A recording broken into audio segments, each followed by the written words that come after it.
Tripura state cooperative consumer federation লিমিটেডের আয়তরমার উদ্যোগে আয়োজন করা হয় Jalchhatra.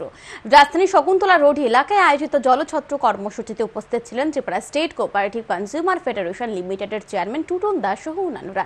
Tripura state cooperative consumer federation লিমিটেডের চেয়ারম্যান টুটন দাস জানান, বেশ কিছুদিন ধরে রাজ্যে অস্বাভাবিকভাবে বৃদ্ধি পেয়েছে তাপমাত্রা।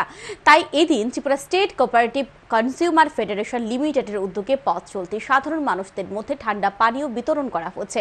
একই সাথে বিতরণ করা হচ্ছে তরমুজ। তীব্র গরমের হাত থেকে মানুষকে কিছুটা স্বস্তি দিতে এই উদ্যোগ গ্রহণ করা হয়েছে বলে জানান তিনি। যারা শ্রমদান করছে আমার শ্রমিক ভাইয়েরা, প্রত্যেকের জন্য একটা আমাদের আয়তমার পক্ষ থেকে একটা ছোট্ট প্রয়াস জলছত্রের ব্যবস্থা করেছি আমরা। তার মাধ্যমে আমরা ফল এবং শরবত বিতরণ করে এই যে তীব্র তাপমাত্রা গরম, তার থেকে কিছুটা হলেও যেন আমরা পরিত্রাণ দিতে পারি, তার জন্য আমাদের এই ক্ষুদ্র প্রয়াস।